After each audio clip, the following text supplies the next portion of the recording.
ये अरिष्टासुर के कृष्ण द्वारा बैल के वेश में आए असुर अरिष्ट का पहला श्लोक।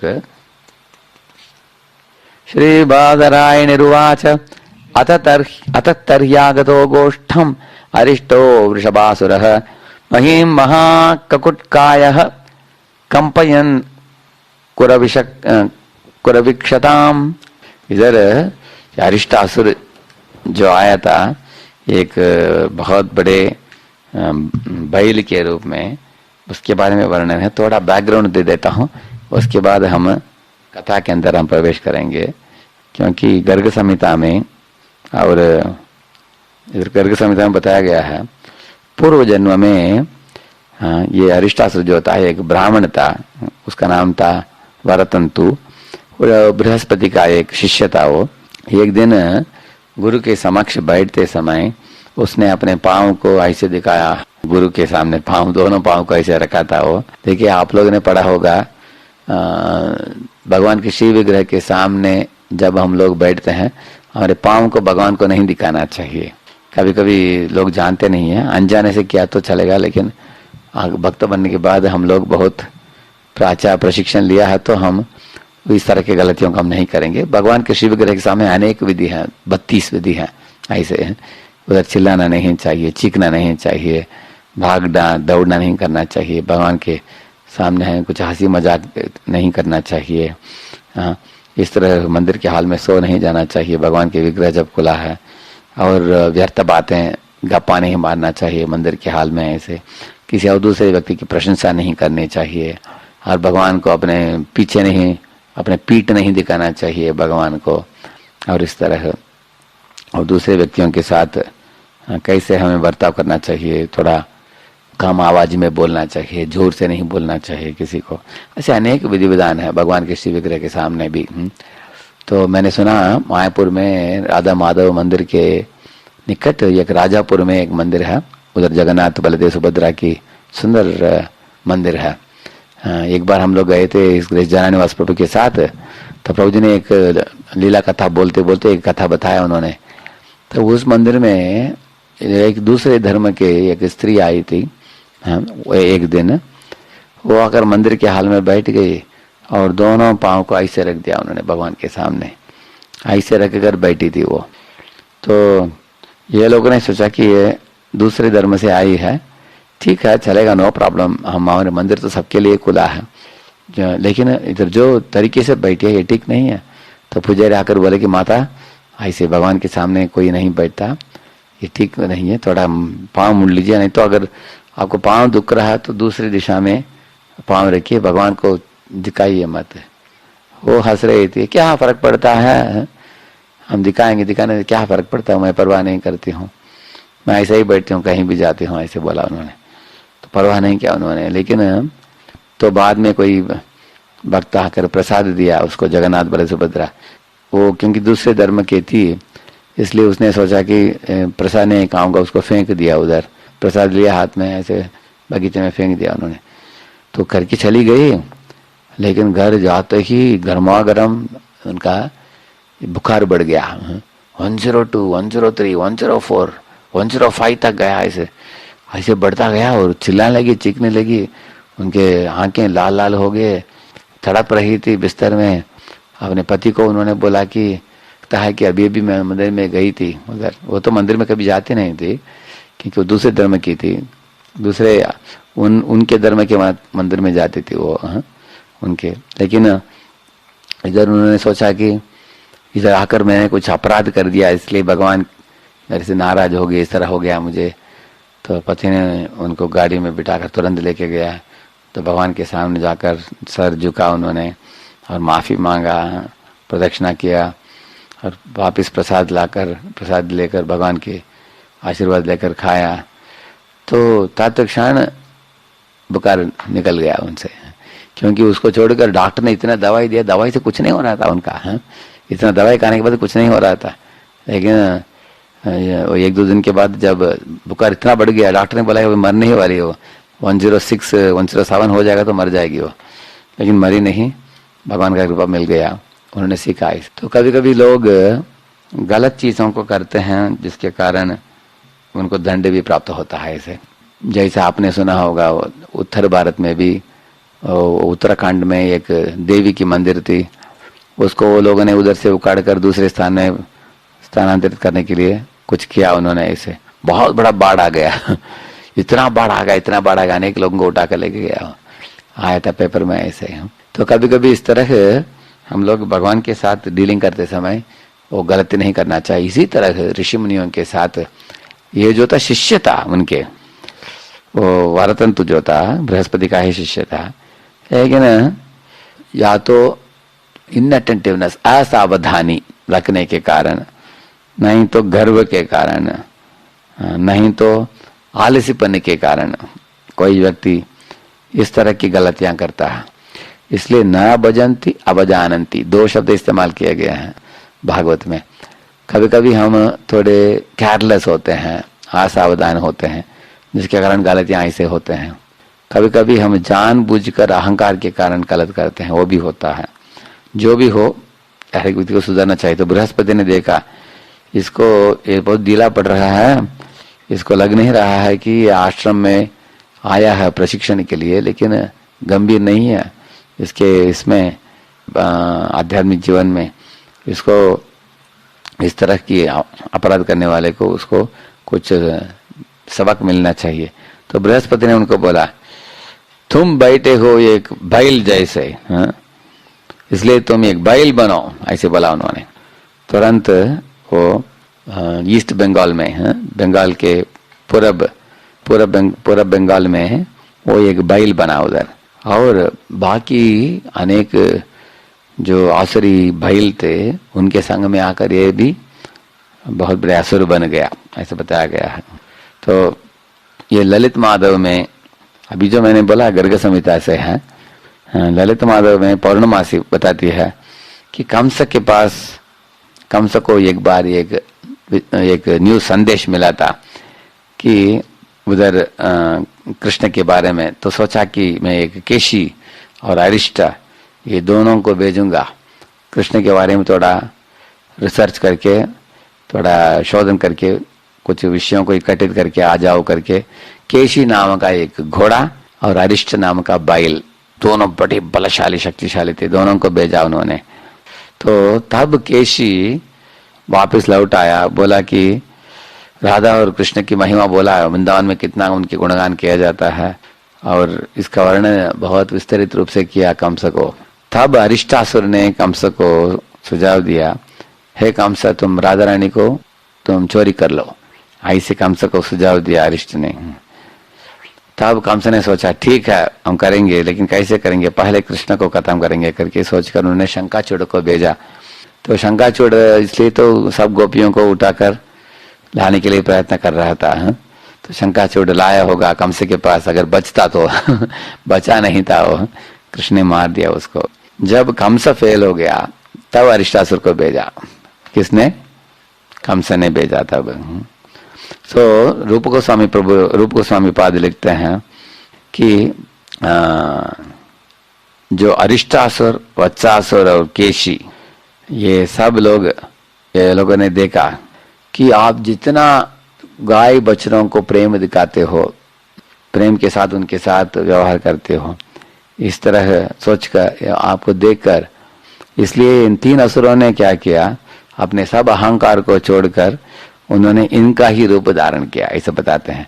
जैसे अरिष्टासुर ने बैल का रूप धारण किया, वत्सासुर ने एक बछड़ा का रूप धारण किया, और केशी भी एक घोड़ा बनकर आया था, क्योंकि उसने सोचा कि भगवान बाकी पूतना को मार दिया, ऐसे तृणावत को मार दिया, हम अगर बड़े बनकर जाएंगे तो मार देंगे, तो हम एक प्राणी बनकर जाते हैं, वो तो प्राणी से बहुत प्रेम करते हैं, प्रेम करेगा हमको भी, हम उस प्रेम का गलत उपयोग करके उनको मार देंगे, इस भावना को लेकर आए थे। ऐसे रूपों से बोलते हैं कि वो लोग अपने अहंकार को छोड़कर एक प्राणी भी बनने के लिए तैयार थे, अगर हो सकता तो प्राणी के रूप में हम मारेंगे, ऐसे सोचकर, ऐसे बताते हैं। तो अभी हम अरिष्टासुर के लीला में प्रवेश करेंगे। अभी अनुवाद पढ़िए पहला श्लोक का। सुखदेव गोस्वामी ने कहा, तत्पश्चात अरिष्टासुर गोपों के गांव में आया। वह बड़े डिल्ले वाले बैल के रूप में प्रकट होकर अपने खुरों से पृथ्वी को शत विशत करके उसे कपाने लगा। हाँ, आते ही वृंदावन में आते ही ये बड़ा बैल ने क्या किया, ऐसे भूमि को खोदने लगा। वो खोदते समय जोर से आवाज भी किया। जैसे कभी कभी गांव में आपने देखा होगा, कुछ कुछ बैल हैं वो खेत जोतते हैं, अच्छा काम करते हैं, लेकिन कुछ बैल कुछ काम नहीं करते लेकिन आवाज बड़ा करते ऐसे आवाज करते हैं, देखा आपने? कुछ बैल हैं ऐसे गांव में। तो ये वो तो साधारण बैल ही है वो, लेकिन ये तो असुर बैल है। असुर ही बैल का रूप धारण किया है। इसके कारण ऐसी आवाज करते हुए इसने जमीन को खोदा। वो आवाज सुनते ही कुछ गायों का और कुछ स्त्रियों का मिसकैरेज हो गया। मिसकैरेज का मतलब गर्भ ये हो गया, स्खलित हो गया है, गर्भ स्खलित हो गया कुछ लोगों का। उस आवाज को सहन नहीं कर पाए वो लोग। ऐसे देखिए, वृंदावन तो बहुत सुंदर दिव्य धाम है, मधुरिमा का माधुर्य धाम है वो। उधर सदा लोग नाचते हैं, गाते हैं, कृष्ण के नाम की गुणगान होता है, कृष्ण की उपासना होता है, कृष्ण की स्मरण होता है। सब लोगों के घर में जो कार्य होता है, सब कार्य कृष्ण की ही सेवा है। उधर वृंदावन में सब लोग तिलक पाने हैं, सब लोग अपने सेवा में लगे हैं, कृष्ण के बारे में बात कर रहे हैं, उनकी लीला का। इतने मधुर धाम है उधर। उधर लेश मात्र भी ईर्ष्या नहीं है, लेश मात्र भी स्पर्धा नहीं है, लेश मात्र भी इंद्रिय तृप्ति नहीं है, और सबके केंद्र बिंदु कृष्ण है। ऐसे भी सुंदर वृंदावन में इस तरह आकर उसको भी दूषित करने वाले कुछ असुर होते हैं, ऐसे बता रहे हैं Prabhupada ji. But the material world is so contaminated that even in Vrindavan the demons try to disturb the peaceful situation. Prabhupada ji बोलते हैं कि ये आध्यात्मिक दुनिया इतना, ये भौतिक दुनिया इतना दूषित दुनिया है, वृंदावन जैसे पवित्र स्थान में भी आकर कुछ जीव, कुछ आसुरी जीव क्या करते हैं, उधर शांतमय वातावरण जो है उसको डिस्टर्ब करते हैं। जैसे एक बार उन दिनों में हमने सुना, वाराणसी में एक ऐसे कुछ संकट मोचन हनुमान मंदिर था, उधर जाकर कुछ टेररिस्ट लोगों ने बम फोड़ दिया है, ऐसे वो पेपर में आया था। अरे नाम है संकट मोचन, संकट को मोचन करने के लिए हनुमान जी हैं, उधर जाकर लोगों को ये लोग संकट देते हैं। ये इस तरह के कृत्रिम कार्यों में लगे हुए अनेक असुर होते हैं। तो भगवान के धाम तो वृंदावन धाम, ऐसे बताया जाता है कि कोई चलता नहीं सब नाचते हैं उधर, कोई बोलता नहीं सब गाते हैं उधर, कोई पानी नहीं पीते सब मधु पीते हैं उधर है। इस तरह का माधुर्य धाम है उधर। लेकिन उस धाम में भी जाकर ये आसुरी लोग क्या करते हैं, इस तरह का व्यवहार करते हैं। उधर रहने वाले जनता जो भगवान के शुद्ध भक्त हैं, निर्मल भक्त हैं, प्रेमी भक्त हैं, उनके जीवन में डिस्टर्बेंस लाते हैं। तो आपके मन में एक प्रश्न उठेगा कि इस तरह का डिस्टर्बेंस करता है असुर, तो मतलब क्या है? क्या भगवान के धाम को भी कोई डिस्टर्ब कर सकता है क्या? देखिए, भगवान के अनुमति के बिना कुछ भी नहीं हो सकता है वृंदावन में।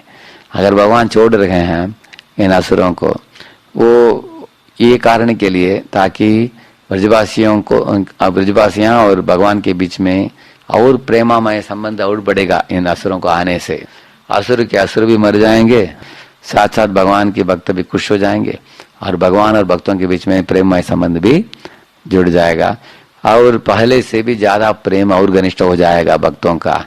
तो इसलिए भगवान इस तरह अलग अलग असुरों को अनुमति देते हैं, ये कारण है। दूसरा है, अभी भगवान के भक्तिमय जीवन में जुड़े हुए भक्त लोग जो होते हैं, उनमें दो श्रेणी के भक्त हैं। एक है मिश्रित भक्त हैं, नवसिकिया भक्त हैं, दूसरा है शुद्ध भक्त। तो हम शुद्ध भक्ति के स्तर पर आने तक जब मिश्रित भक्त होते हैं, मिश्रित मतलब क्या मिश्रण है उसमें, अलॉइड और अनअलॉइड बोलते हैं ना प्रभुपाद जी। अभी जैसे मार्केट में जो बेचते हैं उधर भी बोलते हैं कि ये शुद्ध माल है, अभी घी है, करेक्ट है ना? घी में शुद्ध घी भी है, डालडा भी है, लेकिन देखने में दोनों एक समान दिखता है। लेकिन डालडा का बनाएंगे बाद में पता चल जाता है आपको। कभी कभी हमने देखा है डालडा ऐसे थोड़ा भी स्मेल नहीं है उसमें लेश मात्र भी, घी जैसे दिखता है दूर से, कुछ स्मेल नहीं है, लेकिन असली घी जो बनाते हैं इतना सुगंध आएगा घी में, आप देख सकते हैं ऐसे। तो इस तरह से मार्केट में बेचने वाले पदार्थों में बहुत कुछ मिश्रण होता है, आपने सुना होगा, ग्रोसरी में भी होता है ऐसे, तरकारी में भी, ऐसे दूध में भी। दूध में इतना पानी डालते हैं, इतना पानी डालते हैं, पूछो मत, वो दूध ही नहीं है। दूध को छोड़कर बाकी सब कुछ उधर मिश्रित हो जाता है। इस तरह नवस की अवस्था में भक्ति के नाम में कभी कभी लोग अनेक अलग चीज भी करते हैं लोग ऐसे। इसलिए उसके कारण क्या होता है, आध्यात्मिक संस्था है हमारा, लेकिन नवस की अवस्था में भक्ति तो शुद्ध है, नाम भी शुद्ध है, भगवान भी शुद्ध है, लेकिन हमारे अंदर ये दूषित भावनाएं भौतिक दुनिया में रहने के कारण नवस की अवस्था में कभी चिपक जाते हैं, साथ में आ जाते हैं। इसलिए भगवान इन असुरों के द्वारा हमको सिखा रहे हैं कि नवसिकिया भक्तों को इन आसुरी प्रवृत्तियों से सतर्क रहना चाहिए। अगर अभी आगे पढ़ेंगे इसके बारे में, ये किसको संबोधित करता है आगे पढ़ेंगे, लेकिन बोलने का मतलब क्या है, इन आसुरी प्रवृत्तियों को मिटाने के लिए भगवान का मदद लेकर पहले तो पहचानना हमारे हृदय में इन प्रवृत्तियों को, बुरे प्रवृत्तियों को, और उसके बाद उसको हटाने के लिए भगवान से, वैष्णव से याचना करना, और खुद भी दृढ़ बनकर दृढ़ भक्ति करना, और इन आसुरों को हमारे हृदय में नहीं छोड़ना। हमारा हृदय भी एक वृंदावन है, और इस वृंदावन में हम राधा कृष्ण को बिठाना चाहते हैं, और राधा कृष्ण के साथ साथ सब सारे शुद्ध भक्तों को भी बिठाना चाहते हैं। तो उनके लिए स्थान है, जैसे हम बोलते हैं ना, वृंदारण्य कल्पद्रुमाद श्रीमद रत्नागार सिंहासनस्तौ श्री श्री राधा श्रील गोविंद देवौ प्रेष्टालिभी सेव्यमानो स्मरामि। हाँ, इसे बताया गया ना, ये मेरे हृदय के सिंहासन में, नहीं तो हृदय के आसन में, रत्नासन में मैं श्री श्री राधा और गोविंद जी को बिठाना चाहता हूँ। क्यों गोविंद जी? बिकॉज गोविंद जी को ही हम अभिदेय सेवाएं देते हैं उनको, हम सेवा देना चाहते हैं। लेकिन अभी क्या होता है, इस तरह के वृंदावन जैसे हमारे हृदय में कुछ असुर भी प्रवेश कर लेते हैं, जैसे अनेक असुरों के बारे में हमने चर्चा करते आया है। अगर असुर प्रवेश कर दिया तो सब लोग क्या कर देते, गोप बाल तुरंत कृष्ण के पास भाग देते, हे कृष्ण हे राम पुकार देते, ऐसे तुरंत कृष्ण आकर उन असुरों को मार देते। लेकिन हम भी इस तरह भगवान का नाम जोर से नहीं लेंगे, तीव्रता से नहीं लेंगे, निरपराध भावना से नहीं लेंगे ना, अपराध बनाया रहेगा, थोड़ा ढीला पड़ जाएंगे, तब हम कृष्ण को नहीं पुकारा तो असुर आ गया, तो कभी असुर वो ओवरटेक कर देता हमारे हृदय को, तो इतने आसुरी प्रवृत्तियां बढ़ जाते हैं, उसके बाद तो कृष्ण भावनामृत पीछे चला जाता है। इसके कारण कभी कभी कुछ लोग भक्ति मार्ग को छोड़कर वापस पुनः भौतिक जीवन में प्रवृत्त हो जाते हैं। ऐसे होकर बहुत माया से लात खाने के बाद, बहुत सालों के बाद वापस लौट आते हैं।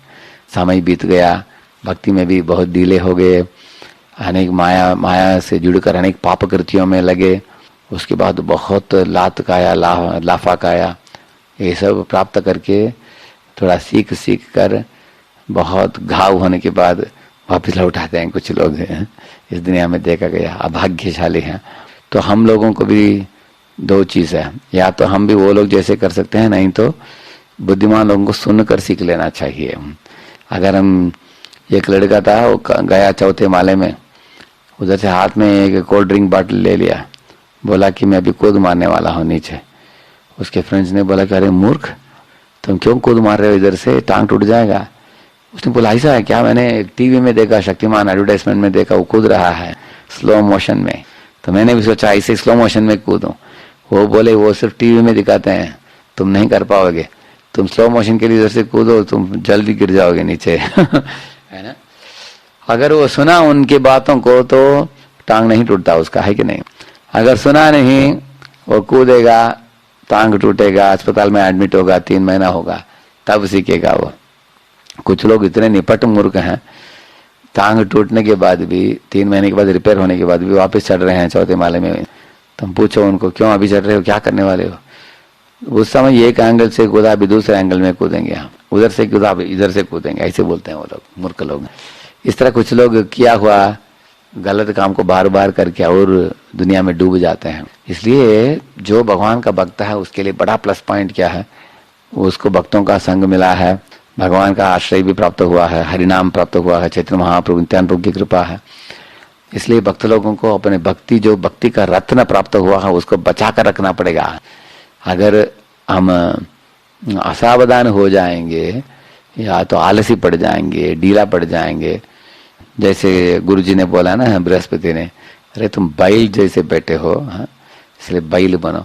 तो हम लोग भी ये तमोगुण रजोगुण के प्रभावों से ऊपर उठकर सत्वगुण में स्थित होकर सावधानी से भक्ति भी करना चाहिए, साथ साथ असुरों से भी चेतावनी जरूरत है। अभी कितने असुरों के बारे में सुन लिया हम लोगों ने इतने पिछले दिनों में। हर असुर आया, लेकिन ब्रजवासी लोग कभी भी हिचकिचाए बिना बार बार कृष्ण और राम का नाम पुकारते रहे। ये सीखने लायक है, हाँ, उनसे। अभी हम आगे बढ़ते हैं। रंभमाणः करतरम पदाच विलिकन् महीम उद्यम्य पुच्छम वप्राणि विषाणाग्रेण चोद्धरन् किंचित किंचित चक्रन् मुंचन मूत्रयन् स्तब्धलोचनः। इधर बताते हैं अरिष्टासुर कैसे प्रवेश किया वृंदावन में। इधर रंभमाण, बहुत ऐसे आवाज बहुत जोर से कर रहा था वो। और पदाच विलिखन, तो जमीन में जैसे पहले बता गया वो खोद रहा था जमीन में ऐसे। उद्यम्य पुच्छम, अपने पूंछ को उठा लिया, लगा कि पूंछ बादलों को छू रहा है, ऐसे मोटा शरीर धारण किया ऐसे बताया गया है। और उसका बहुत बड़ा सींग भी था उसका। तो वो सींग, वो क्या किया उसने, वो सींग से काट रहा था चीजों को ऐसे किंचित किंचित ऐसे बताया गया। बीच बीच में ऐसे करते समय मलमूत्र का भी विसर्जन किया हो, ऐसे बताया गया। इस तरह प्रवेश किया वृंदावन में। इस तरह बोलते हैं आगे, इस तरह वर्णन चलता है उनके बारे में। तो उनको देखकर 5वां श्लोक में बताया गया है, पशवो दुद्रुर्भीता राजन संत्यज्य गोकुलम कृष्ण कृष्णेति ते सर्वे गोविंदम शरणम जयुः। देखिए बताया गया है, पशवो दुद्रुर्भीता, दुद्रु का मतलब भागना, भीता का मतलब भयभीत होकर। जो पशु का मतलब है जो प्राणी थे, जैसे गाय बछड़े इत्यादि, बाकी छोटे प्राणियां भी हैं। उन्होंने देखे, अरे ये कौन आया है, इतना बड़ा बैल, आवाज भी कर रहा है, भूमि को खोद रहा है, मलमूत्र विसर्जन कर रहा है, इतना बड़ा असुर, इतना बड़ा पहाड़ जैसा इसका शरीर है। उसके आवाज सुनते हुए सब भागने लगे, सब भीता। राजन बोल रहे हैं परीक्षित को, सुखदेव जी, संत्यज्य गोकुलम, वो लोग खेती बाड़ी जो घास खा रहे थे सब छोड़ छाड़ कर भागने लगे सब प्राणियां उधर। कृष्णा कृष्णा इति ते, वो भागते समय भी क्या किया उन्होंने, कृष्णा कृष्णा कृष्णा ऐसे भगवान का। बाकी जो गोकुलवासी भी थे, ते का मतलब वो लोग, दे, ते का मतलब जो ब्रजवासियां, वो भी भाग रहे थे प्राणियों के साथ। लेकिन सर्वे गोविंदम शरणम ऐसे बताया, ययुः, सब लोग भगवान गोविंद की शरण में गए। देखिए मैंने बोला ना, हर लीला में आप सुनेंगे ये बात। समस्या आता है वृंदावन में, कोई असुर आता है, तुरंत ब्रजवासियां भागते हैं कृष्ण के पास, हे कृष्णा कृष्णा कृष्णा कृष्णा पुकारते हैं।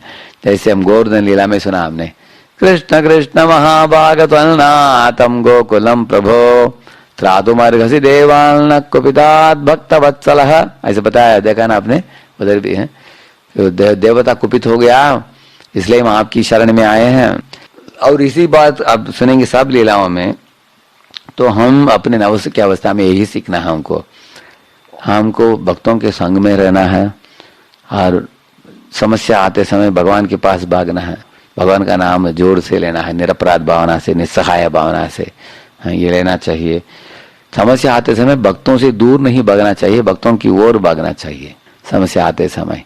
इस तरह समस्या आते समय लोग बोलते हैं, प्रभु जी थोड़ा पैसा का बहुत बड़ा समस्या हो गया, घर में कुछ पैसा का चोरी हो गया, अभी मैं 2 साल मंदिर नहीं आऊँगा, थोड़ा पैसा कमा कर सब सेटल करके उसके बाद भक्ति में आएंगे, ऐसे लोग बोलते हैं।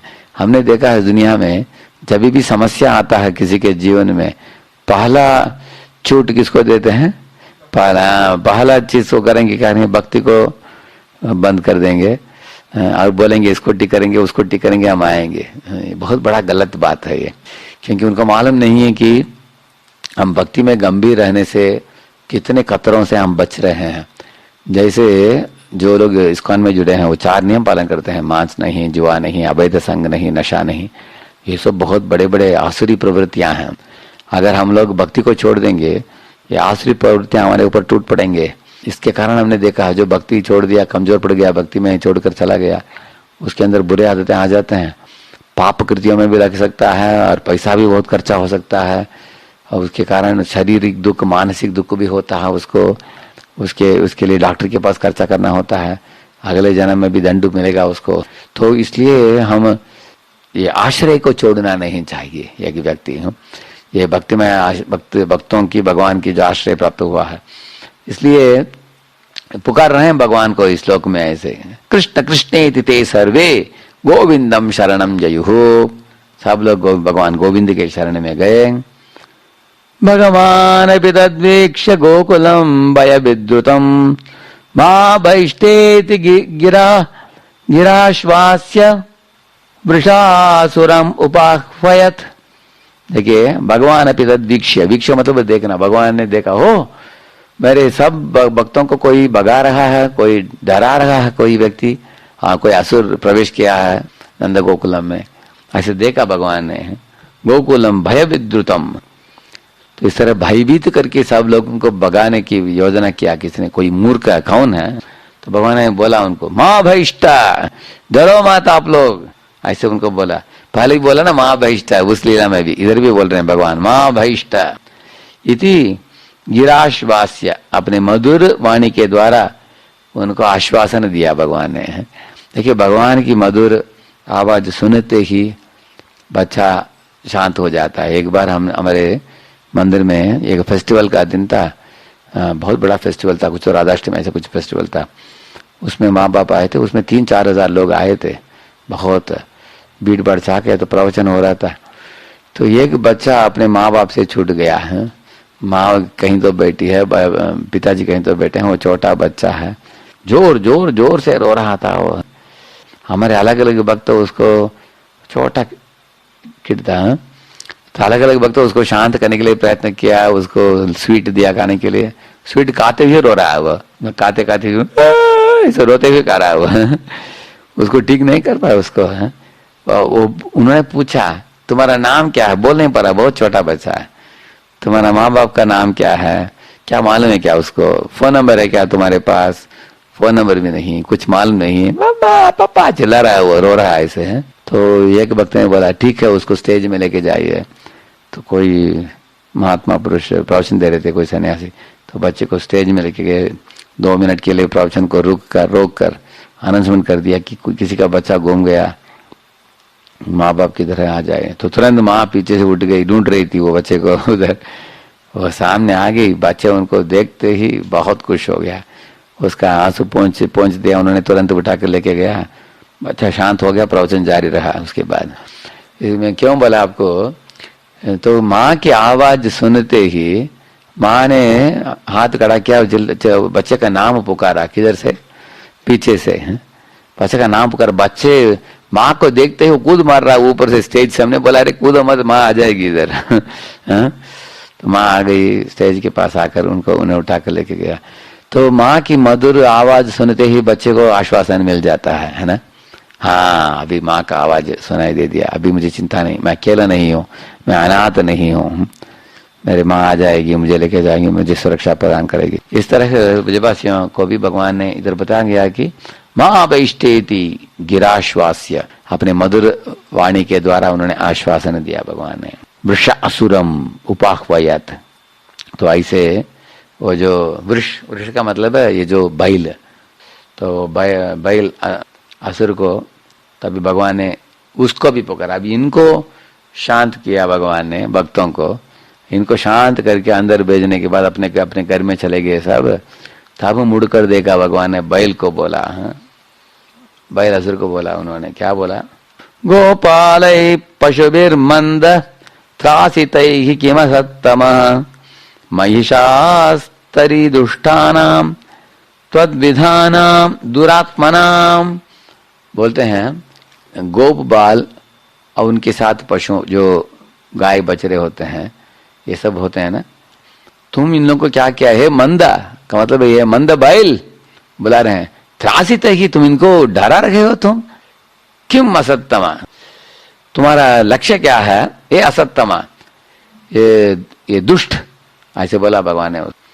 मयि शास्त्री दुष्टानाम त्वद्विधानाम दुरात्मनाम। तो भगवान ने बोला मई शास्त्री, मैं ही दंड देता हूं वृंदावन में, किसको? दुष्टानाम, तुम जैसे दुष्ट लोगों को, और त्वद्विधानाम, और तुम जैसे दुरात्मनाम। इस तरह का ध्वंस मचाने वाले असुर जब आते हैं, मैं उनको अच्छा सबक सिखाता हूँ, मैं तुमको भी सिखा दूंगा, थोड़ा इंतजार करो। तो उनको जाकर डराते हो मूर्ख, अगर तुम्हारे अंदर साहस हो तो मुझे आकर डराओ, मेरे सामने आओ, क्योंकि मैं ही शास्ता हूँ। शास्ता का मतलब है जो दंड प्रदान करने वाला, नहीं तो दुष्टों को नियंत्रण करने वाला, मैं हूँ इधर वृंदावन में। तो मेरे पास आकर तुम दिखाओ। देखिए कितना अच्छा हो गया। देखिए एक महत्वपूर्ण चीज हम सीखते हैं, हम लोग कमजोर हैं लेकिन कृष्ण कमजोर नहीं है। हम इस तरह के दूषित आसुरी प्रवृत्तियों को सामना करने की क्षमता हम में नहीं है, लेकिन कृष्ण में है। इसलिए अगर हम कृष्ण का आश्रय लेंगे, हम पीछे चले जाएंगे, कृष्ण को सामने डाल देंगे, हे कृष्ण आप इस असुर को डीलिंग करो, तो भगवान कर देंगे आसानी से। उनके लिए एक बाएं हाथ का खेल है भगवान के लिए।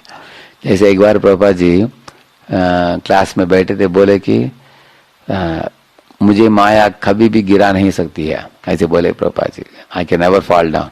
तो सब लोगों ने ताली बजाया, बढ़िया। तो क्लास होने के बाद प्रभुपाद जी शिव विग्रह के सामने गए, तो राधा जी से प्रार्थना किया उन्होंने कि आप मुझे प्रार्थना कर रहे थे। तो एक भक्त ने पूछा प्रभुपाद जी को, प्रभुपाद जी क्या प्रार्थना कर रहे थे आप, ऐसे पूछा उन्होंने। प्रभुपाद ने बोला कि मैं राधा रानी को प्रार्थना कर रहा था कि आप मुझे बचाओ, मैं जीवन में कभी पतित न हो जाऊं, हमेशा मैं शुद्ध अवस्था में रहूं। तो प्रभुपाद वो भक्त को आश्चर्य लगा, अभी अभी आपने बोला कि आप कभी पतन नहीं होगा आपका, लेकिन आप बोल रहे हैं कि ऐसे प्रार्थना किया आपने। प्रभुपाद बोला अरे ऐसा प्रार्थना मैं नियमित रूप से करता हूँ, रोज करता हूँ, इसलिए तो मैं पतन नहीं होगा मेरा, ऐसे बोले प्रभुपाद जी। क्योंकि शक्ति कौन देते हैं? राधा जी देती है, अंतरंग शक्ति है, वही भक्ति शक्ति देती है हमको। और राधा जी इतने महान डिवोटी, इतने शुद्ध भक्त हैं, उच्च कोटि के भक्त हैं, सब भक्तों के माता है, इसके कारण कृष्ण भी उनकी बात मानते हैं। अगर हम राधा कृष्ण की भक्ति में जुड़े हैं, राधा जी की कृपा प्राप्त हुआ है, तो हमेशा हमें सुरक्षा भी प्राप्त है। इसलिए प्रभुपाद जी इसके बारे में अक्सर बोलते थे। प्रभुपाद जी एक बार ब्रह्मानंद प्रभु एक समुद्र के निकट एक छोटा केकड़ा था, बहुत छोटा था, बच्चा था, केकड़ा का बच्चा। तो प्रभुपाद ने बोला दिखा देखो ये जो छोटा केकड़ा, पकड़ो उसको। तो ब्रह्मानंद प्रभु का बहुत बड़ा शरीर था, पकड़ नहीं पाए क्योंकि पानी के अंदर घुस गया वो सारी प्रभुपाद पकड़ नहीं पाया, पानी के अंदर घुस गया। प्रभुपाद जी हंस पड़े, बोले देखो इतना विशाल समुद्र का आश्रय लिया उसने, इसलिए तुम पकड़ नहीं पाए। इस तरह कृष्ण का शक्ति भी समुद्र जैसे ही विशाल है, उनका आश्रय तुम लोगे तो तुमको माया पकड़ नहीं पाएगी, ऐसे बोले प्रभुपाद जी। तो ये माया से बचने का उपाय है, मामेव ये प्रपद्यन्ते माया में ताम तरंते। तो हम सब लोग अपने जीवन में रोज देखना चाहिए मैं कृष्ण का आश्रय कैसे ले रहा हूँ। जैसे वो छोटा केकड़ा बहुत बड़े समुद्र का आश्रय लिया, वो इस तरह मैं कैसे ले रहा आश्रय। सुबह उठने के समय के बाद देखना चाहिए कैसे हमारा माला कैसे चलता है, क्या 16 माला ठीक तरह से करते हैं, क्या गंभीरता से करते हैं, क्या तीव्रता से करते हैं, क्या नहीं तो ढीला पड़ जाते हैं जप में, नहीं तो क्या भागवत रोज पढ़ते हैं, क्या हमारे भक्तों के साथ व्यवहार कैसे होता है, हम भक्ति में कितने गंभीरता से चल रहा है, माया कितना हमको खींच रही है। तो ये सब हर एक भक्त को इसके बारे में सोच विचार करना बहुत आवश्यक है। और आगे बताते हैं 10वां श्लोक में, read the next translation. Read it. ये शब्द कहकर अच्युत भगवान हरि ने अपनी हथेलियों से अपनी बाहें ठोकी, जिससे जोर की ध्वनि से अरिष्ट और अधिक क्रुद्ध हो उठा।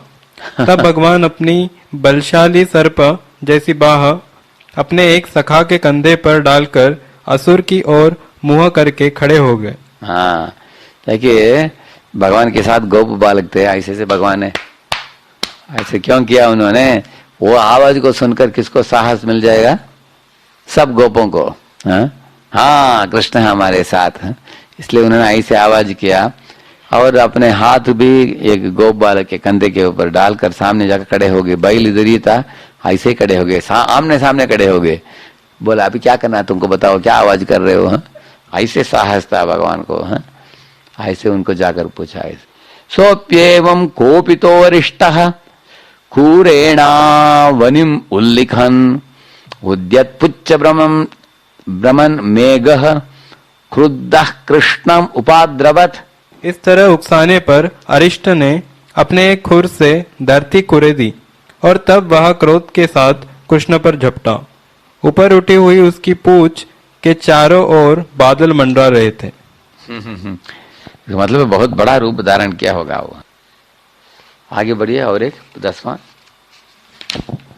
अपने सिंगों के अग्रभाग सामने की ओर से सीधे किए हुए तथा अपनी रक्तिम आंखों की बगल से तिरछे घूर कर भय दिखाकर अरिष्ट पूरे वेग से कृष्ण की ओर झपटा, मानो इंद्र द्वारा चलाया गया व्रज हो।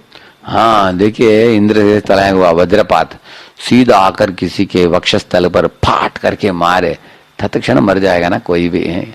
और तेजी से भागते हुए आ रहा है इतना बड़ा बैल, असुर बैल, उसका बड़ा सींग भी है उसका, और तेजी से आ रहा है वो कृष्ण की ओर। तो कृष्ण ने क्या किया, गृहीत्वा शृंगयोस्तंभ अष्टादश पदानि सह प्रत्यपोवाह भगवान गज प्रति गजम यथा। भगवान कृष्ण ने अरिष्टासुर को सिंगों से पकड़ लिया और उसे 18 पग पीछे फेंक दिया, जिस तरह एक हाथी अपने प्रतिद्वंदी हाथी से लड़ते समय करता है।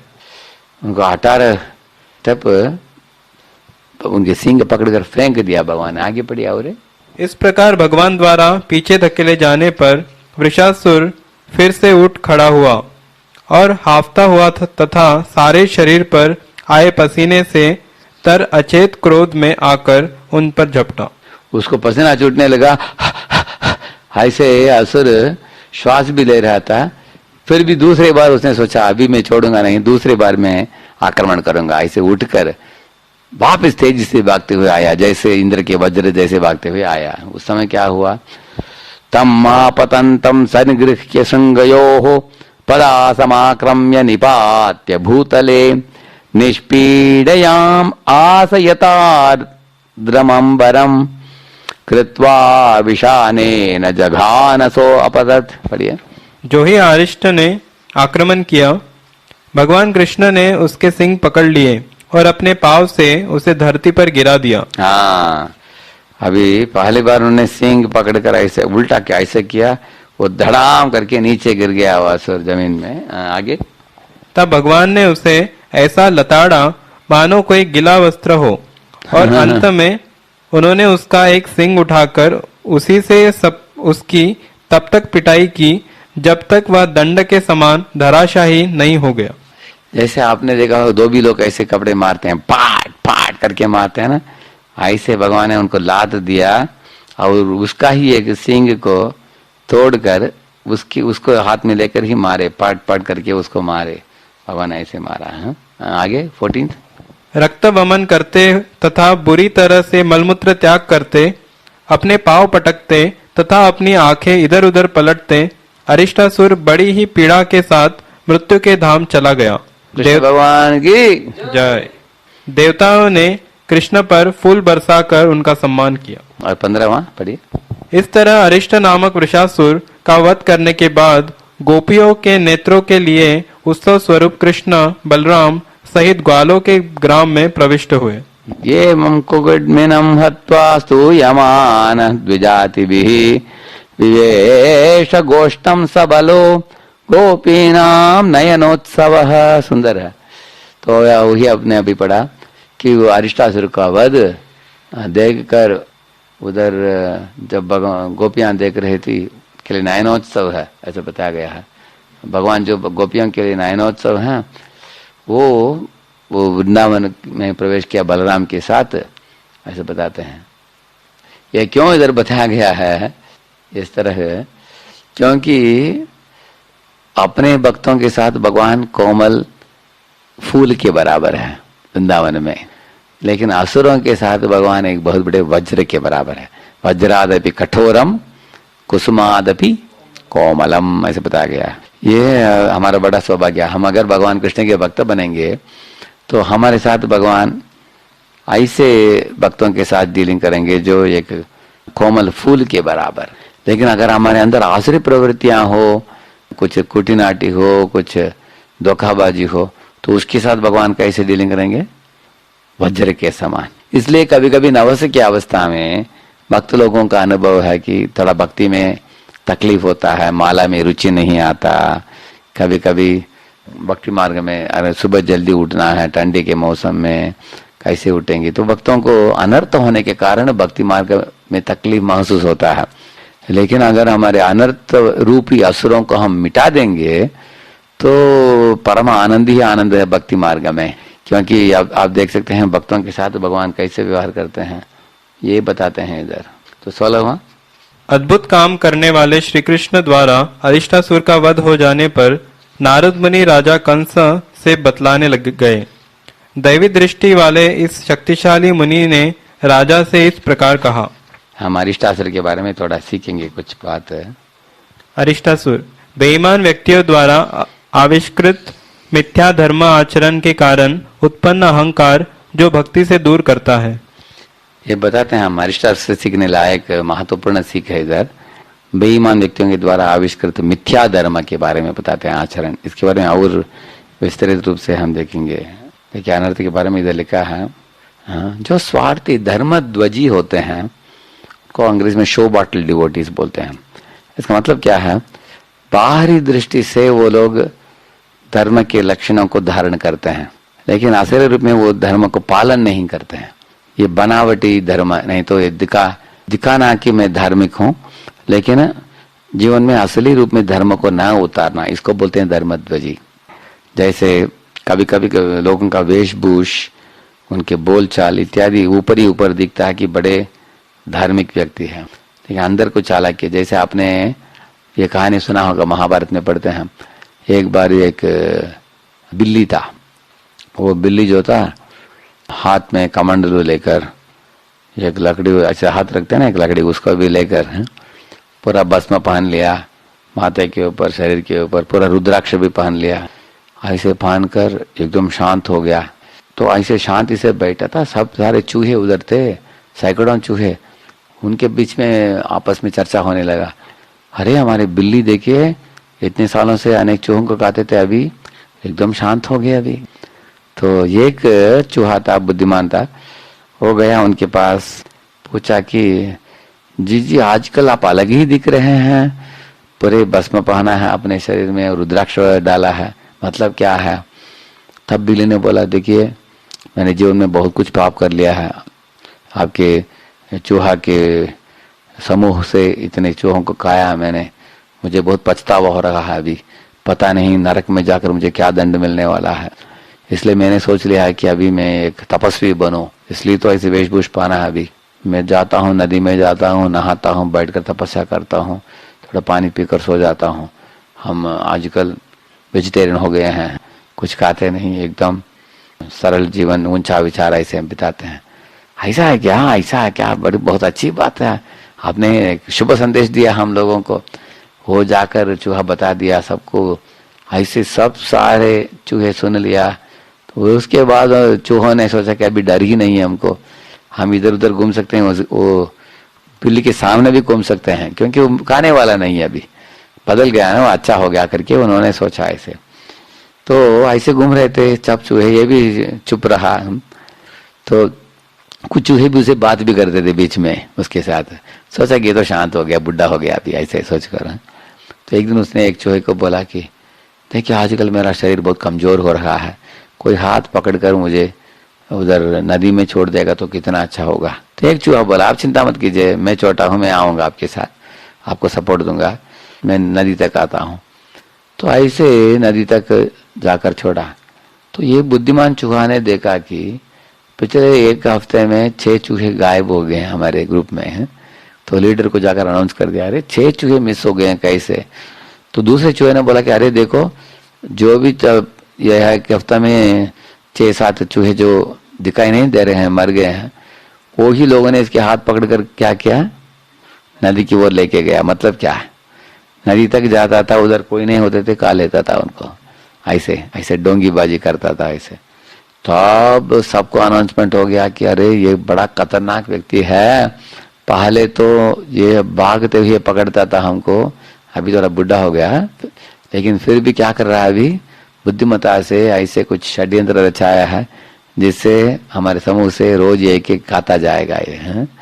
ऐसा क्या है, ये धर्मध्वजी है, सब लोग सावधान हो जाओ करके अनाउंसमेंट हो गया उनके इसमें, समझा आपने। इसी तरह वो ऊपर ही ऊपर कपड़ा पहना था ऐसे, जैसे रावण ने भी ऐसे ही की था सीता माता के सामने आकर। सीता माता ने देखा कि बड़ा जटा है, ये रुद्राक्ष डाला है इधर, बड़ा दाढ़ी है, बड़ा मूंछ है, कमंडलू है हाथ में और भगवा कपड़ा पहना था।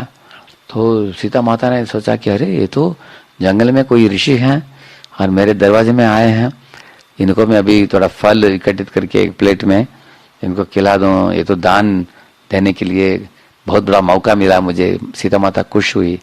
बाद में पता चला उनको ये तो संत महात्मा नहीं है, बड़ा असुर है जो वेशभूष बदल कर आया है उनको धोखा देकर उनको लंका लेके जाने के लिए।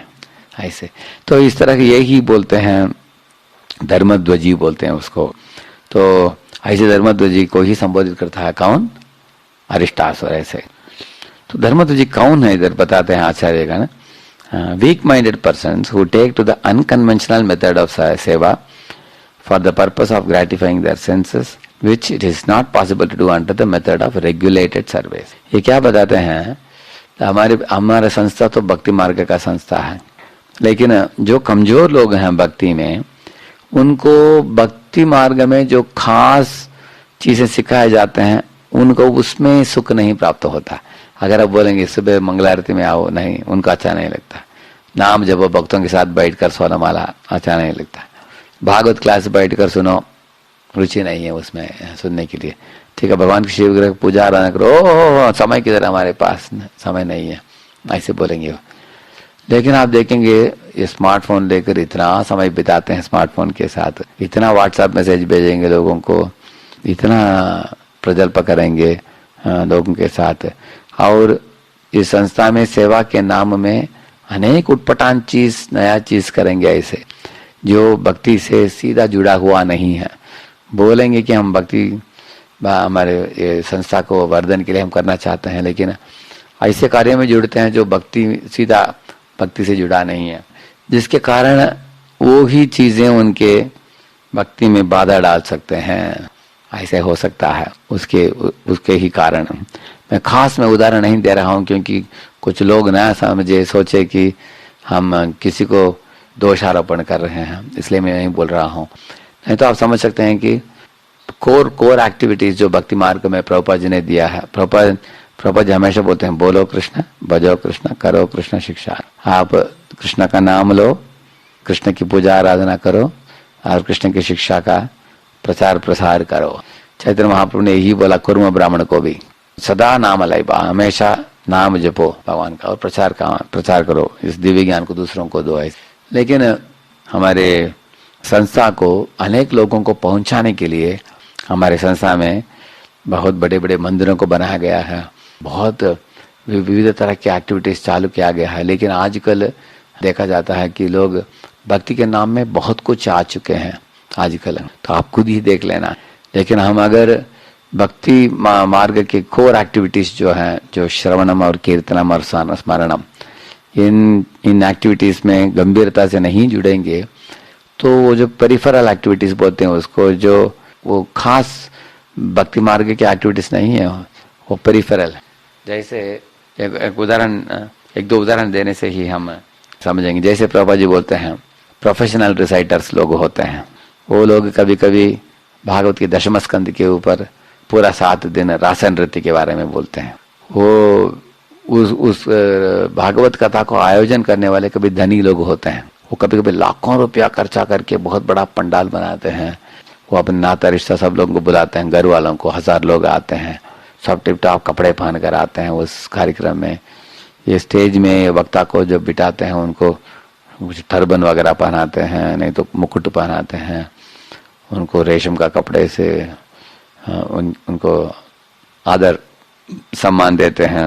ऐसे तो ये जो वक्ता होता है अनेक बार देखा जाता है कि ये सोचता है कि इतने धनी खानदान में जाने में लोग आयोजन कर रहे हैं, मुझे ऐसे कुछ बोलना पड़ेगा जिससे ये लोग ताली बजाए और को मनोरंजन हो जाए, ताकि हमको छोड़ेंगे नहीं, हर साल बुलाएंगे हमको, इस तरह का कार्यक्रम आयोजन करेंगे मेरे लिए, और इनके द्वारा मैं मशहूर हो जाऊंगा, और इनके कांटेक्ट से मैं और 4-5 लोगों को निपट लूँगा, और ऐसे वो लोग भी मेरे बात पर पड़ जाएंगे और वो भी बड़े बड़े कार्यक्रम आयोजन करेंगे मेरे लिए। इस तरह के ऐसे बनावटी धर्म जैसे हम बोलते हैं अभी हम, मैं इंसान सोच लेता, अभी क्या करता है, ये प्रवचन देता है भगवान की खुशी के लिए नहीं, करेक्ट, लेकिन वो लोगों के मनोरंजन के लिए बोलता है। तो कभी कभी लोग बहुत कुछ मसाला मिलाकर ऐसी चीज़ों को बोलते हैं, कुछ बीच में जैसे कुछ सिनेमा ट्यून कुछ गाते हैं, कुछ भी अभी राधा कृष्ण की भक्ति के संबंध में बहुत कुछ भी गीतें गा लेते हैं उधर इस तरह, और साथ साथ रास नृत्य की लीलाओं को बताते हैं। तो लोग जो हैं अभी तक आत्मा शरीर के बीच में क्या भेद है मालूम नहीं लोगों को, मैं कौन हूँ मालूम नहीं, किधर से आया हूँ कुछ मालूम नहीं, बेसिक फिलॉसफी मालूम नहीं है उनको, और वो लोग सुन रहे हैं राधा कृष्ण की लीला के बारे में, क्या समझेंगे।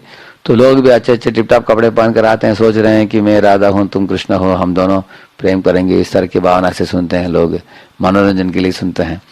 तो इसके कारण क्या होता है, वो वातावरण में इंद्रिय तृप्ति का भावनाएं बढ़ जाता है, उससे उनके हृदय का शोधन नहीं होता है। ये एक बनावटी धर्म है, एक धोखाबाजी है। इस तरह प्रभुपाद जी बोला करते थे कि इस तरह के भागवत सप्ताह जो 7 दिन में करते हैं लोग, ये सब दिखावा है, उससे लोगों को लाभ नहीं प्राप्त होता है। तो वक्ता को भी हृदय चित्त नहीं शुद्ध हुआ और वो लोगों का भी चित्त शुद्ध नहीं हुआ, सब समय की बर्बादी है वो, ऐसे प्रभुपाद जी बोलते थे। इसके विरुद्ध आप देखिए सुखदेव और परीक्षित का साथ ही दिन था, उन्होंने पानी पीना छोड़ दिया, खाना खाना छोड़ दिया, नींद भी छोड़ दिया, 7 दिन गंभीरता से सुना, अनेक ऋषि मुनि बैठे थे, प्रश्नोत्तर भी हुआ बहुत गंभीरता से है। सुखदेव जी की कुछ भी अपेक्षा नहीं था परीक्षित से, सिर्फ उसकी परीक्षित की भलाई के लिए आकर बोले 7 दिन, ऐसे दोनों मुक्तात्मा थे।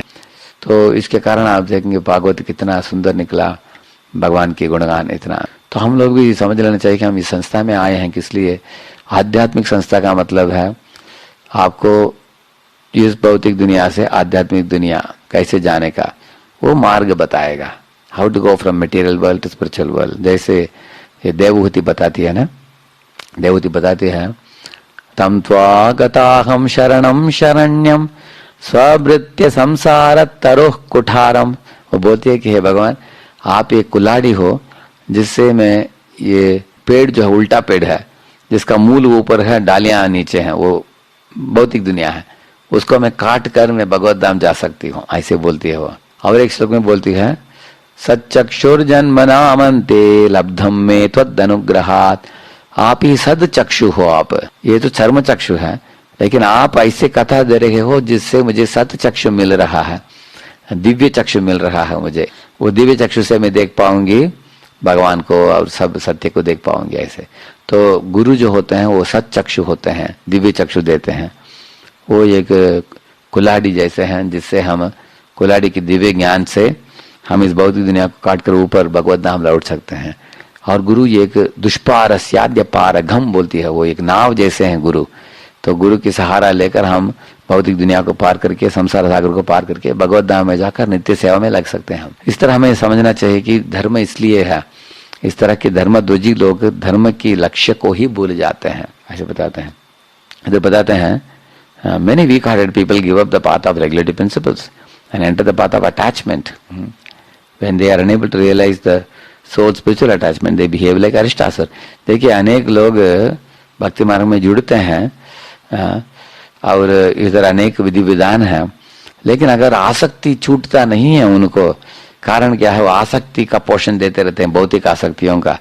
इसके कारण क्या होता है, आध्यात्मिक आसक्ति ना प्राप्त करके भौतिक आसक्ति में इतने डूब जाते हैं, अरिष्टासुर की प्रवृत्ति उनमें आ जाता है, ऐसे बताते हैं, क्योंकि उन्होंने भौतिक आसक्ति के ऊपर ज्यादा जोर दिया है, ऐसे बताते हैं। तो हम सबके अंदर दोनों प्रवृत्तियां हैं, भौतिक प्रवृत्तियां हैं, आध्यात्मिक प्रवृत्तियां हैं। आध्यात्मिक प्रवृत्ति को पोषण देना चाहिए, हमारे जो गंदे गलत आसक्तियों को छोड़ना चाहिए। जैसे आप देख सकते हैं कि हर एक व्यक्ति जो भक्ति मार्ग में जुड़ा है उसको मालूम है कि हमारे हृदय में क्या क्या चल रहा है। काम, क्रोध, लोभ, ये 3 बड़े आश्रय प्रवृत्तियां हमारे। अगर कोई व्यक्ति अपने धर्म पत्नी को छोड़कर किसी परस्त्री से आकर्षण आ रहा है मन में, अगर कोई भक्ति मार्ग में जुड़ा है, तुरंत उसको सोचना चाहिए कि कितना रावण का विचार आ रहा है, उसको काट देना चाहिए शुरुआत से भक्ति को तीव्र करके।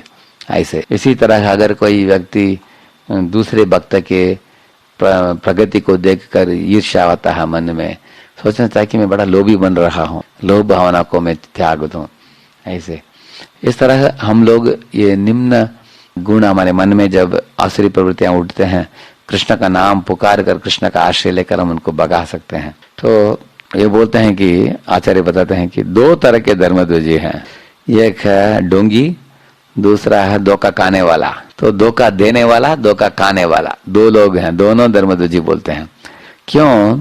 एक बार प्रभुपाद जी बोल रहे थे अमेरिका में, if you want a cheating guru then you will get a cheating guru. अगर आपको धोखा खाना चाहते हो तो आपको धोखा देने वाले गुरु मिलेंगे। तो भक्त लोग हंस पड़े, बोले कि प्रभुपाद जी धोखा खाना कौन चाहेगा इस दुनिया में, ऐसे उन्होंने पूछा था। प्रभुपाद बोले देखो, धोखा खाने वाला शिष्य का मतलब क्या है, वो ऐसे गुरु चाहता है, ऐसे गुरु चाहता है जो उसकी इंद्रिय तृप्ति में बाधा नहीं डालेंगे। ऐसा जैसे प्रभुपाद ने उदाहरण दिया, कुछ कुछ लोग हैं, धनी लोग हैं, वो क्या करेंगे, गुरु जी को साल में एक ही बार बुलाएंगे घर में, जब उनके नाता रिश्ता सब आते हैं 40-50 लोग, तब गुरु जी को फोन करते हैं, गुरु जी आ जाओ, जैसे कुत्ते को बुलाते हैं ना, प्रभुपाद जी बोलते हैं ऐसे, don't treat Guru like a dog बोलते हैं प्रभुपाद। ऐसे वो बुलाते हैं गुरु जी को अपने घर में। गुरु जी आते हैं, बड़े दाढ़ी वाले बाबा आते हैं, बड़े मूंछ वाले दाढ़ी वाले बाबा आएंगे। वो गुरु जी कुछ बोलेंगे नहीं, प्रवचन नहीं बोलेंगे, उपदेश नहीं देंगे, सबको देखकर मुस्कुराएंगे ऐसे बस, और उनको लोग देंगे 1 लाख 2 लाख रुपये देकर, सब लोगों को आशीर्वाद दिलाएंगे, आशीर्वाद देकर निकल जाएंगे, आशीर्वाद बाबा, ऐसे लोग हैं। तो उनका फोटो भी लगाएंगे घर में गुरु जी का, हमारे गुरु जी हैं, कुल गुरु हैं ऐसे। तो ऐसे भी लोग लगाते हैं, लेकिन गुरु से कुछ सीखा नहीं उन्होंने, और गुरु ने उनके हृदय परिवर्तन के लिए कुछ मार्ग दिया ही नहीं, सिर्फ आते हैं आशीर्वाद देकर निकल जाते हैं ऐसे। प्रभुपाद बोले कि इधर गुरु भी पैसा चाहता है उनसे, और लोग भी सिर्फ आशीर्वाद चाहते हैं, दोनों एक दूसरे को धोखा दे रहे हैं। ये चीटर है तो चीटर, वंचित संप्रदाय, ऐसे बोलते थे प्रभुपाद। एक उदाहरण दिया मैंने ऐसे। ऐसे अनेक लोग हैं जो कोई व्यक्ति आ रहा है, ये गुरु जी एक मंदिर में आ रहा है, वो पैसा दे रहा है, डोनेशन दे रहा है, हर महीना वो दे रहा है, कभी कभी 30,000 40,000 दे रहा है महीने में, बहुत धनी व्यक्ति है। लेकिन उनकी पत्नी आकर शिकायत करती है कि मेरे पति जो है दान दो देता है मंदिर में, बहुत अच्छा व्यक्ति है, लेकिन दूसरे कुछ कॉलेज की स्त्री के साथ भी इसका संबंध है। अभी मैं थोड़ा मोटी हो गई हूँ, मेरा 2 बच्चे हो गए हैं, इसलिए मैं पत्नी हूँ, मुझे पसंद नहीं करता, और एक स्त्री के साथ संग रखता है, उस स्त्री को फोन करता रहता है, उसको साथ घूमता है, आप इसको थोड़ा उपदेश दीजिए, इसको सुधारिए। तो मंदिर में रहने वाले क्या करना चाहिए, उसको उपदेश देना चाहिए ना। अगर वो डरेंगे, अगर हम उपदेश देंगे तो उसका डोनेशन बंद हो जाएगा, ऐसे वो सोचेंगे। कितना बड़ा मूर्खता है देखिए। इसलिए जो धर्म के पथ में है वो लोग इस तरह के अनर्थों के गुलाम नहीं बनना चाहिए, लेकिन भगवान के दास बनना चाहिए। अगर वो भगवान का दास बनेंगे, वो बोलेंगे उसको, प्रभु जी ये ठीक नहीं है, देखिए भगवान के सन्निधान में आ रहे हैं, ये जो कार्य कर रहे हैं गलत कार्य है, अच्छा नहीं है। और आपकी पत्नी धर्म पत्नी है, वो पतिव्रता नारी है, और आपके साथ उनका बच्चा हुआ, 2 बच्चे बड़े हो रहे हैं, तो आपका बदनाम हो जाएगा समाज में। इस तरह के गलत अवैध संग रखना उचित नहीं है। वो बोलेगा मैं छोड़ नहीं पा रहा हूँ, मैं थोड़ा आदत पड़ गया। नो, आदत नहीं, ये बहुत बड़ा खतरनाक है, ये बहुत बड़ा दूषण है कलयुग का। आप माला बढ़ाइए, क्लासेस में आइए, चित्त को शुद्ध कीजिए, और उस गलत चीज को छोड़ दीजिए। उस स्त्री को बोलिए कि तुम विवाह करके किसी के साथ सेटल हो जाओ, मैं आगे जाकर तुमसे संबंध नहीं रखूंगा, ऐसे बोलना चाहिए उसको। तो मैं उदाहरण दे रहा हूँ आपको, जो लोग धर्म के पथ में हैं वो लोग धर्मध्वजी नहीं बनना चाहिए। देखिए इधर एक उदाहरण आता है चैतन्य चरितामृत में, अंत्य लीला में, असत प्रहर राम नाम जपेन रात्रि दिने, सर्वत्यजी चलिला जगन्नाथ दर्शने, रामदास यदि प्रथम प्रभु रे मिलिला, महाप्रभु अधिकता रे कृपा न करिला।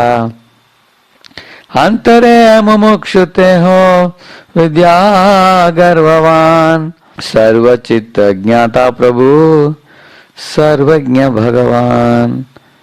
इधर बताया गया है रामदास विश्वास नाम का एक व्यक्ति था। वो रामदास विश्वास जगन्नाथपुरी में आया था। वो सब त्याग कर सदा वो राम नाम का जप करता था। वो 24 घंटा ऐसे वो चैतन्य महाप्रभु को मिला वो, लेकिन भगवान ने उनको कृपा नहीं दिखाया, खास कृपा।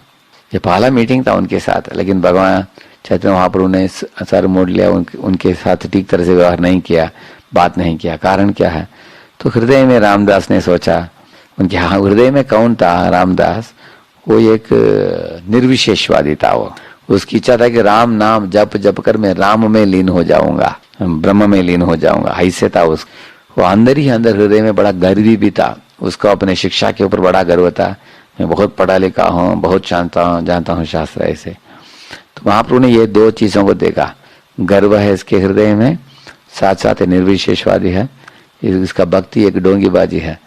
ये भगवान के नाम ले रहा है भगवान बनने के लिए, तो ये ऐसे व्यक्ति के साथ मैं समय नहीं बिताऊंगा। तो महाप्रभु तो सबके हृदय जानते हैं, तो महाप्रभु उनको नकार दिया उनको। इसलिए कभी कभी आपको लगेगा मायावादी लोग भी कभी नाम लेते हैं भगवान का नाम, लेकिन उनके नाम लेना सिर्फ एक बकवास है। क्यों? क्योंकि वो नाम ले लेकर अंततोगत्वा भगवान ही बनना चाहते हैं, भगवान में लीन होना चाहते हैं, परब्रह्म बनना चाहते हैं। इसलिए उनकी फिलॉसफी में बड़ा देखिए, अगर कोई सेवक राजा के पास जाकर सेवा देता है तो राजा को ही मारकर खुद बैठना चाहता है सिंहासन में, कैसा है? इस तरह से इनका इच्छा है। तो इस तरह की डोंगीबाजी को समझ लिया चैतन्य महाप्रभु ने। तो आप लोगों को एक होमवर्क देता हूँ, पढ़ सकते हैं। ये 7.15.12 ये जो दिया है नंबर, इधर 7, 15, 12 से 14, उधर 5 तरह के अधर्म का वर्णन है। उन श्लोकों में युधिष्ठिर महाराज को नारद मुनि बताते हैं, उधर विविध तरह के अधर्म के बारे में वर्णन है उधर। तो उस तरह के अधर्म पालन करने वाले धर्मध्वजियों से हमें दूर रखना चाहिए, वो हम सीखते हैं।